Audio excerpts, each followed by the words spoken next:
What's the future for the Wolves now? What I anticipate doing, if I can work everything out the way I am planning on it, is I'll just continue to keep the ownership. I'll have the controlling ownership. Who really calls the shots behind the scenes in a sports team? Glen Taylor, who owns most of the Minnesota Timberwolves. He had a deal to sell his big share of the team to a bunch of folks led by Alex Rodriguez and Marc. That deal didn't work out. Taylor said the Rodriguez Law Group didn't pay up on time, so he cancelled the whole thing. But then Rodriguez said something different. He denied Taylor's claim and said they'd done everything they were supposed to do. So there's this report from Joe Pompliano on his Huddle Up Substack. It spills the beans on what really happened between Taylor, Rodriguez and Law. And let me tell you, it sounds like Taylor may have deliberately wrecked the whole deal. So the big argument between the two groups kicked off mainly because Rodriguez and Law brought in Tim Connolly to handle the basketball stuff for the Timberwolves. So Connolly scored a huge deal, $8 million every year for 5 years, plus extra rewards, depending on how well the Timberwolves did financially while he was around. But Taylor wasn't too happy about shelling out that much cash to a basketball bigwig, and he wasn't too keen on giving him a slice of the business either.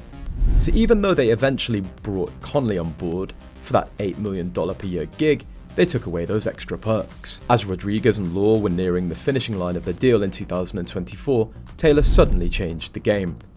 Even though he sold more of his shares to the new crew, Taylor's stake ended up being less than a Rod and Law's, putting him in the minority. Taylor struck a deal behind closed doors to buy almost 3% more of the team from a limited partner, tipping the scales back in his favour. The only reason he'd go and do something like that, especially when he was supposed to be selling the team, is because he never really planned to go through with the deal. He basically messed it up on purpose, even if Rodriguez and Law had the cash to pull it off. So Pompliano thinks there's a good chance that these two groups might end up fighting it out in court. They might try to sort something out through mediation first, but going to court isn't off the table. Taylor thinks that he can come out on top, believing that he did the right thing by ending the deal, but Rodriguez and Law aren't ready to throw in the towel just yet. The price they agreed on originally now seems way too low compared to what the Timberwolves are actually worth. So that hiring of Connolly that caused all the fuss, turns out it actually helped turn the Timberwolves into one of the top teams in the NBA. Plus, with them leading 1-0 in the series depending on Tuesday night's game against the Phoenix Suns, the team's value and earnings could shoot up even more. And Connolly might even bail on his contract after the season, especially with all this uncertainty swirling around. Well, it looks like this whole drama is far from over. Glen Taylor, who's been with the Minnesota Timberwolves for ages, said in a press release on Thursday that he's backing out of selling his big share of the team to Marc and Alex Rodriguez. Back in 2021, A-Rod and Law joined forces to kick off the sale of the franchise, which includes the WNBA Minnesota Lynx, the Timberwolves and their G League team. They gradually bought shares of the team and now own a bit more than 35% of the whole thing. In the press release, it was mentioned by Taylor, who's been running the franchise since 1994, that Law and Rodriguez didn't manage to gather the money needed to buy the controlling share of the team by March 27, 2024, and he added that the Timberwolves and Lynx are no longer up for sale. Both Law and Rodriguez have chimed in expressing their disappointment with the public statement. They mentioned that they have all the money needed and are totally committed to sealing the deal. They also suggested that Taylor might be having second thoughts about selling, calling it an unfortunate case of seller's remorse. That seller's remorse thing could actually have been some truth to it. You see, since Taylor agreed to sell the franchise for $1.5 billion back in 2021, its value has gone up.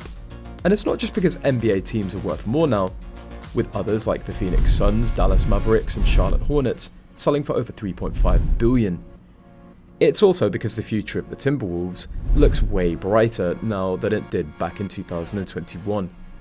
Anthony Edwards has really made a name for himself as a star, drawing a ton of attention to both Minnesota and the Timberwolves. Let me tell you, the team's having one of its best seasons ever. They've won over 50 games for the 5th time since they started back in 1989. Taylor's remarks to The Athletic suggest that he either wanted to be involved in the bright future of the franchise, or at the very least, make some extra cash from a team on the rise. And the franchise has some big decisions to make, especially when it comes to money, and this holds up in the sale is definitely gonna have an impact. The Timberwolves are facing a crucial summer ahead, especially when it comes to their finances. At the same time, there's Anthony Edwards, who signed a huge max contract extension last summer. It kicks in next season and could jump from $32.2 million to $42.3 if he makes all NBA this season. The luxury tax line is expected to be $171.3 million, and the Timberwolves already have a salary cap of nearly $180 million for just 6 players. It's probably because of that, and also because of their recent success, that the Timberwolves might end up surpassing the NBA's new second apron, which really limits their ability to bring in new players through trades or free agency. Here, the Timberwolves won't be able to use the mid-level exception anymore. They can only sign players for the minimum salary, and they can't combine contracts in trades or trade first-round picks that are 7 years ahead. The Timberwolves has ended up in a luxury tax 4 times while Taylor has been the owner.